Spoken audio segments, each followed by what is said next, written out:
అమ్మ నమస్తే అమ్మ, ఏం చేస్తుంటారు? నేను హౌస్ వైఫ్ ప్లస్ చిన్న స్వచ్ఛ సర్వేక్షణ కార్యక్రమాలు అవి ప్రభుత్వం తరఫున చేస్తుంటానండి. ఓకే మేడం, ఇక్కడ చూస్తే కనుక ఆంధ్రప్రదేశ్ ప్రభుత్వం మహిళల కోసం ఎంతో ప్రతిష్టాత్మకంగా గతంలో చంద్రబాబు నాయుడు గారు చెప్పారు. ఏదైతే కనుక జిల్లాల పరిధిలో ఉచిత బస్సు అన్నారు, ఇప్పుడు దాన్ని రాష్ట్ర వ్యాప్తంగా ప్రవేశపెట్టారు. అది ఏ విధంగా ఉపయోగపడుతుంది అంటారు మీకు? చాలా హర్షణీయమండి. ఆగస్టు 15, 2025న చంద్రబాబు గారు ఎన్నికల ప్రచారంలో ఏదైతే మహిళలకు హామీ ఇచ్చారో ఆ విధంగా ఇంప్లిమెంట్ చేశారు. ఫస్ట్ జిల్లాల వారీగా అనుకున్నారు, లేదు మహిళలు ఈ ప్రాంతం నుంచి అంటే అవసరాల నిమిత్తం వాళ్ళు ప్రయాణం చేయాలి కాబట్టి రాష్ట్ర వ్యాప్తంగా కూడా ఉచిత బస్సులు ఇచ్చారు. అవి కూడా కొన్ని బస్సుల్లో ఇచ్చారండి. మనం ఫస్ట్ తెలంగాణలో చూసాం, ఫెయిల్ అవుతుంది అని అనుకుని భయపడ్డాం అన్నమాట. కానీ ఇక్కడ ఏదైనా చంద్రబాబు గారు క్రమశిక్షణ కానీ ముందు విజనరీతో ప్లాన్గా వాళ్ళకి డైరెక్షన్ ఇవ్వటం కానివ్వండి, వాళ్ళకి చెప్పటము కానీ గైడ్ లైన్స్ చేయటము అదంతా చాలా బాగుంది సార్. ఇప్పుడు పురుషులకు ఇబ్బంది అవుతుంది, మహిళలకే ఉచిత బస్సు అని అన్నప్పుడు వాళ్ళకి సెపరేట్ చెప్తున్నారు, అమ్మ మహిళలు మీకు కేటాయించినంత వరకు సీట్లలో కూర్చోండి, ఇబ్బంది లేదు, పురుషులు కనుక ఎక్కితే మీరు సర్దుకోవాలి, డిమాండ్ చేయకూడదు అన్నారు. అలాగే మహిళలు కూడా వాళ్ళ ఉచిత ప్రయాణాన్ని చక్కగా సద్వినియోగం, ఎలాంటి ఇబ్బందులు లేకుండా, ఎలాంటి కాంట్రవర్సీ తగాదాలు అలాంటివి లేకుండా కొట్లాట ఏవేవో సోషల్ మీడియాలో చూపిస్తున్నారు, ఫెయిల్ అయ్యింది కొట్టుకుంటున్నారు, అదంతా ఫేక్ సార్. అదంతా కూడా కల్పించి చెప్తున్నదే. మేము 2-3 అడిగాం కూడా, అడిగినప్పుడు కండక్టర్స్ చెప్తున్నారు, మహిళలు సర్దుకుంటున్నారు. ఇంకా ఈ ప్రయాణంలో ఈ ఉచిత బస్సు ప్రయాణంలో చాలా చాలా ముఖ్యమైనది ఏంటి అని అంటేనండి, గ్రామీణ ప్రాంతాల వాళ్ళు టౌన్కి కానివ్వండి, వాళ్ళ మండల పరిధిలోకి కానివ్వండి, ఏదైనా పని నిమిత్తం వచ్చేటప్పుడు కుటుంబ సమేతంగా వస్తున్నారు. వీళ్ళు కుటుంబ సభ్యులు మగవాళ్ళు వాళ్ళకి కావాల్సిన ఎరువులని కానీ అలాంటివి ఏమైనా వేసుకుని ఈ మహిళలను కూడా ఎక్కించుకుని వెళ్ళడంలో ఈ ప్రయాణ ఇదిలో హడావుడిలో ప్రమాదాలు కూడా జరుగుతున్నాయి. చాలా వరకు ఆ ప్రమాదాలను నివారించడంలో ఈ ఉచిత బస్సు అనేది ప్రయాణము మహిళలకి చాలా సౌకర్యంగా ఉందండి. అంటే ఇక్కడ ఇంకో విషయం కూడా అమ్మా, ఇక్కడ ప్రధానంగా చూస్తే ఏంటంటే 16 రకాల బస్ సర్వీసులు ఉంటే కనుక 5 రకాల బస్ సర్వీసులే ఇచ్చారు చంద్రబాబు నాయుడు గారు. ఇది మహిళలను మోసం చేయటం కాదా? సూపర్ లగ్జరీ పేదవాళ్ళు ఎక్కకూడదా? డీలక్స్ బస్సు ఎక్కకూడదా? ఏసీ బస్సు పేదవాళ్ళు ఎక్కకూడదా అంటూ వైసీపీ నాయకులు చేస్తున్న వ్యాఖ్యలను అసలు ఎలా చూడాలంటారమ్మా? అండి పూర్తిగా అమ్మ పెడుతున్నాం కదా అని అంటే ఏదో అంటారు చూడండి, ఆ విధంగా ఉంటుంది. కానీ అది పద్ధతి కాదు. ఇప్పుడు మనకి రెవెన్యూ జనరేట్ అవ్వాలి కదా, ఇప్పుడే ఆర్థిక అసమానతలతో ఉన్నాం, మనం ఆర్థికంగా డెవలప్ అవ్వాలి. మరి ఆర్టీసీని ఎలా నడపాలి? ఆర్టీసీ ఉద్యోగులను కానీ ఆర్టీసీని ఎలా నడపాలి? డీలక్స్లు 16 రకాల బస్సుల్లో ఉచితాలు ఇచ్చేస్తాము, మరి ఆర్టీసీని ఎలా నడపాలో కూడా చెప్పాలి కదా. అంటే దేనికైనా ఒక పద్ధతి అనేది ఉంటుంది, నియమావళి ఉంటుంది. దాని ప్రకారమే ఎంతవరకు పరిధిని దాటి కూడా ఎటువంటి సహాయం ఇప్పుడు అనుకుంటున్నాం. విద్యా విధానంలో కూడా ఉచితాలు, ఆరోగ్య కేంద్రాల్లో కూడా సర్వీసులు కూడా ఇంకా మెరుగ్గా తీసుకురావాలని, మరి వీటన్నిటికీ మరి కావాలి కదా, వనరులు కావాలి. వనరులు ఉన్నదాన్ని బట్టే కదా వీళ్ళు చేసేది. అంటే ఈ ఉచిత బస్సు పెద్ద తుస్సు అయింది, మహిళలను మోసం చేశాడు చంద్రబాబు నాయుడు, మాట తప్పాడు చంద్రబాబు నాయుడు. చంద్రబాబు మాట ఇస్తే కనుక మాట మీద నిలబడ్డు అనేది యాంకర్ శ్యామల కానీ మాజీ మినిస్టర్ ఆర్కే రోజా గారు కానీ చేస్తున్న వ్యాఖ్యలమ్మ. మరి అంటే తాను చేసేవాడిని చూసి ఓర్చుకోలేరు అంటే ఏంటి ఇదే అనుకుంటా. వీళ్ళ మాటలే ఒక నిదర్శనం అండి. నీటి మీద మూటలు అనేది చంద్రబాబు గారి అసలు ఆయన ధ్యేయమే కాదు. ఆయన చెప్పారు అంటే అటు ఇటుగా ఒకరోజు అటు ఇటుగా పని మటుకు చేసి ఉంచుతారు, నెరవేరుస్తారు. ఆయన మాట ఇచ్చారంటే నెరవేరుస్తారు.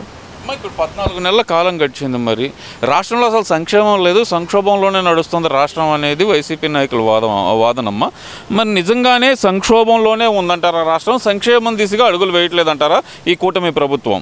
అంటే సంక్షోభము అంటే ఆంధ్ర రాష్ట్ర ప్రజలు 2 పూట్ల భోజనం చేయటం లేదండి, వాళ్ళ దైనందిక కార్యక్రమాలు బాగానే జరుగుతున్నాయి కదా. సంక్షోభం అంటే ఏంటండి? పంటలు పండటం లేదా, గిట్టుబాటు ధరలు రావటం లేదా, విద్యా వ్యవస్థ మెరుగుపడలేదా, ఉద్యోగ కల్పనలు జరగటం లేదా, డిఎస్సి జరుగుతోంది, ఎంపవర్మెంట్ ఉమెన్ ఎంపవర్మెంట్కి చేస్తున్నారు. నిన్నగాక మొన్న రతన్ టాటా వాళ్ళు వచ్చారు, టాటా వాళ్ళతో ఒప్పందాలు జరిగినాయి. ఇంకే ఏంటి సంక్షోభం ఏంటి? సంక్షేమాన్ని చూసి సంక్షోభం అనుకుంటే ఎట్లా సార్? జరుగుతున్న సంక్షేమాన్ని చూసి సంక్షోభంలోకి వెళ్ళిపోతున్నామని వాళ్ళ విధానంలో, వాళ్ళ ఆలోచనలో అంటే ప్రజలేమీ అమాయకులు కాదండి. వాళ్ళకి ఎంతవరకు కావాలో అంతవరకు మేలు జరుగుతోంది. క్షేమంగానే ఉన్నారు రాష్ట్ర ప్రజలు. రాష్ట్ర ప్రజలందరూ గతంలో మేము ఉన్నప్పుడే సుభిక్షంగా ఉన్నారు. ఈ కూటమి ప్రభుత్వం వచ్చిన తర్వాత రాష్ట్రం అంతా కుదేలైపోయింది. మేము ఉన్నప్పుడైతే ప్రతి నెల బటన్ నొక్కేవాడిని, మహిళల అకౌంట్లలో కానీ విద్యార్థుల అకౌంట్లో కానీ డబ్బులు పడేవి. కూటమి ప్రభుత్వం వచ్చి బటన్ నొక్కట్లేదు, పేద ప్రజలకి ఇబ్బంది అవుతుంది, పండగలు చేసుకోలేని పరిస్థితుల్లో కూడా ఉంది అనేది వైసీపీ నాయకుల వాదనమ్మ.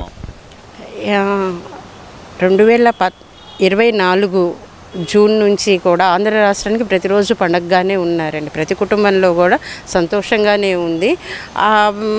మేము బటన్ నొక్కటము అని అంటే చేసి వెళ్ళినవన్నీ కూడా సరిచేయాలి కదా, అవకతవకలన్నీ సరిచేయాలి.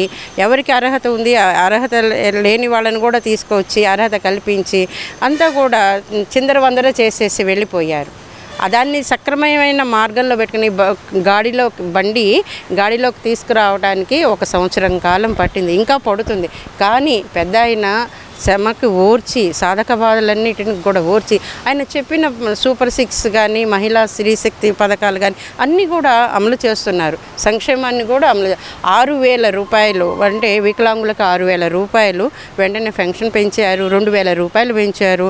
అలాగే 4,000 రూపాయలు పెన్షన్ అన్నారు. ఈ 4,000 రూపాయలు వెంటనే ఆయన అధికారంలోకి రాగానే 4,000 రూపాయలు ఇస్తున్నారు. ప్రతి నెల 1వ తారీఖు, ఆదివారం సెలవైందంటే శనివారమే ఇస్తున్నారు, 31వ తారీఖునే ఇస్తున్నారు. ఇక్కడ బటన్ నొక్కామా, బటన్ నొక్కలం, బటన్ నొక్కడం కాదు, అసలు లబ్ధిదారులకి లబ్ధి చేకూరుతోందా లేదా అన్న అంశమే ముఖ్యం. కానీ బటన్ నొక్కాను చేశాను అనేది అది తప్పండి. సూపర్ 6 అంటూ చంద్రబాబు నాయుడు సూపర్ 6 అంటూ సూపర్ 7 అంటూ అందరినీ మోసం చేశాడు తప్పితే సూపర్ 6 అమలు చేయటం లేదు.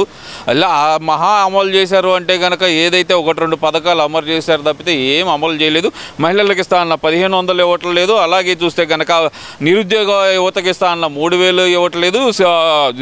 ఆఖరికి ఫ్రీ బస్సు కూడా అరకొరగానే ఇచ్చారు అనేది వైసీపీ నాయకుల వాదన మేడం. మరి దాన్ని ఎలా చూడాలంటారు? వాళ్ళ మహిళలు ఆధార్ కార్డు కానీ ఓటర్ కార్డు కానీ తీసుకొని ఫ్రీ బస్సులో ప్రయాణం చేస్తే అరకొర అయిందా, చెప్పిన విధంగా ఫుల్ఫిల్గా చేస్తున్నారా అనేది వాళ్ళకి అవగాహన అవుతుంది.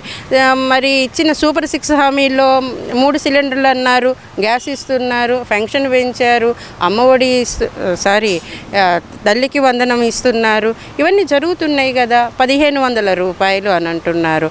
అది ప్రాసెస్ జరుగుతోంది, అది కూడా తొందరలోనే అది ఇంప్లిమెంట్ చేస్తారు. మరి అర్హులైన లబ్ధిదారులందరికీ కూడా సంక్షేమాలు చక్కగా అందుతున్నాయండి. మరి ఎందుకని ఇంత విష ప్రచారం ఎందుకు? మరి జగన్మోహన్ రెడ్డి చెప్తుంది ఏంటంటే కనుక కూటమి ప్రభుత్వం పూర్తిగా ఫెయిల్ అయింది, 2029లో నేనే అధికారంలోకి వస్తాను, ఈసారి జగన్మోహన్ రెడ్డి 2.0 అంటే ఏంటో చూపిస్తాను వీళ్ళందరికీ అంటున్నారు కదా మేడం. మరి ఆయన అనుకోవటంలో తప్పు లేదు కదా, ఆశ ఉండొచ్చు, కానీ అది నమ్మాలి, జనాలు నమ్మాలి. మరి ఆయన నమ్మకం, మరి ఆయన కలలు కంటున్నారేమో, కానీ ఇప్పుడు ఉన్న పరిస్థితులను బట్టి అవి కలలుగానే ఉండిపోతాయి. అంటారు మేడం అసలు ఆ మాట అంటే దార్శనికుడు, దశ నిర్దేశించే వ్యక్తి, రాష్ట్ర పరిపాలన చేసే వ్యక్తి ఉన్నప్పుడు మరి వాళ్ళ లాంటి వాళ్ళవన్నీ కలలుగానే ఉండిపోతాయి కదండి.